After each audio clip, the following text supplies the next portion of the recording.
So Ecclesiastes chapter 1, and the idea behind this is that Solomon is the writer, obviously, and he is going through a midlife crisis. Okay, he's going through a midlife crisis because he's trying to figure this stuff out, and I think we've all been there. We've all tried to figure things out and realize that nothing lasts but God.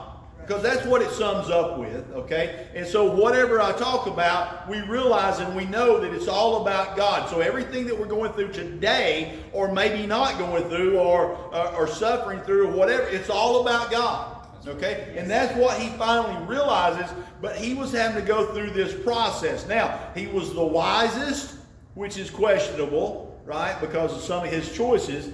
But he had some wisdom there, but he realizes and understands that nothing satisfies the human heart like God. Nothing.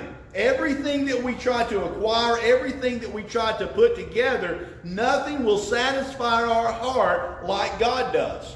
Okay? So all this that we go through, we'll break it down verse by verse, but we have to realize that we can put our focus on everything in the world, but it'll never bring us satisfaction.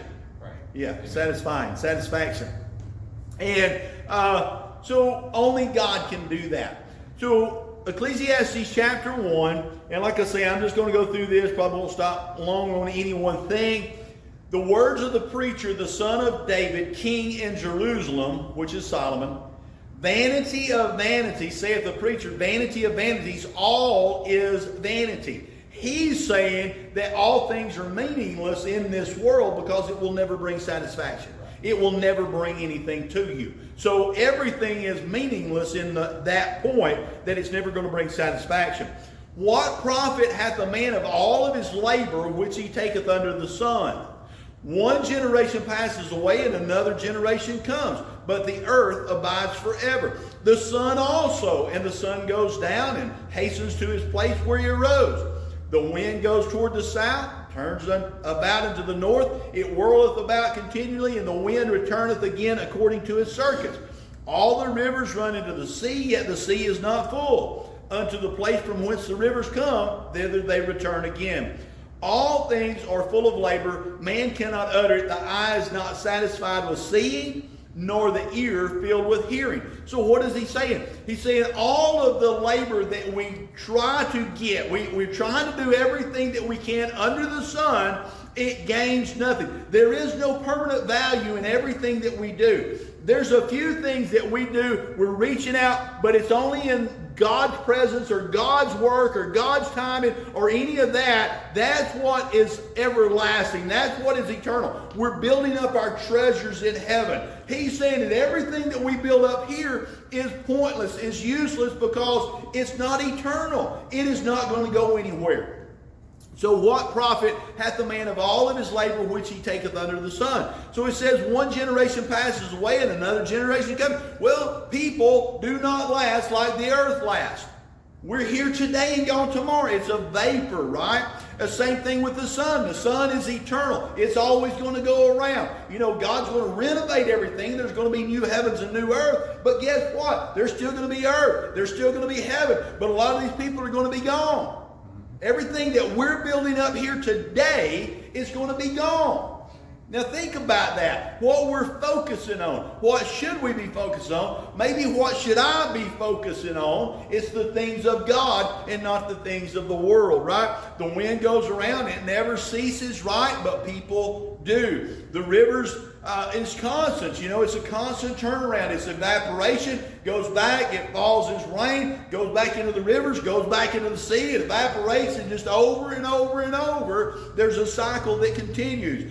But man does not. And here's the thing. Here's what's never satisfying about it. Verse number 8.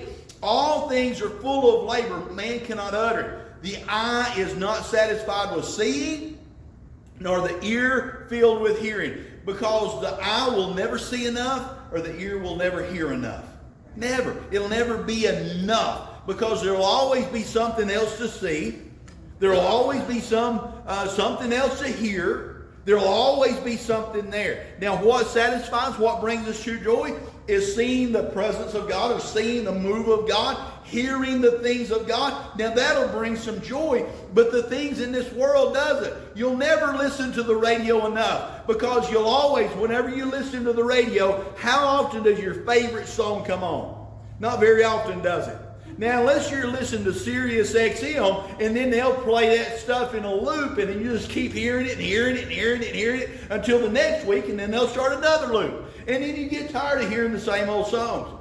But you get tired of it because there's no satisfaction in it.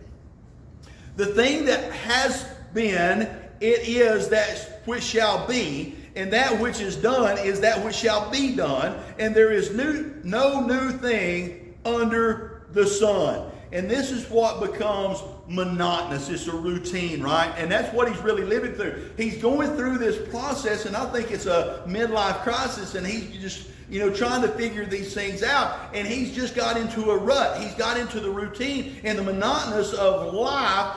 And so he's got this wisdom. He's got this knowledge. But what does it mean? What am I gaining out of it? Where am I going with this? I can have everything, and we'll see this. He has everything.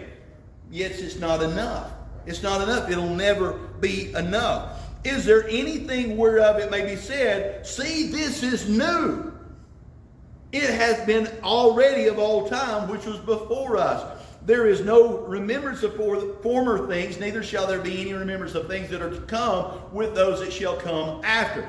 So we might get a new car.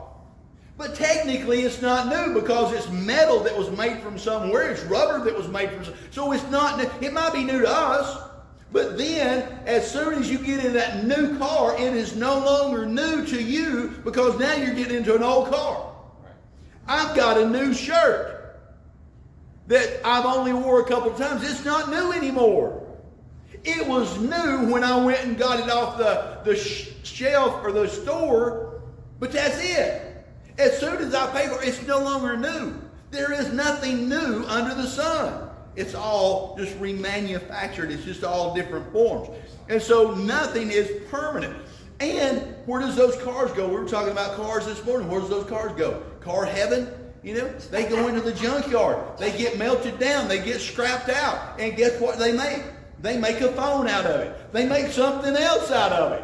Right. And so it's just a continual process, right?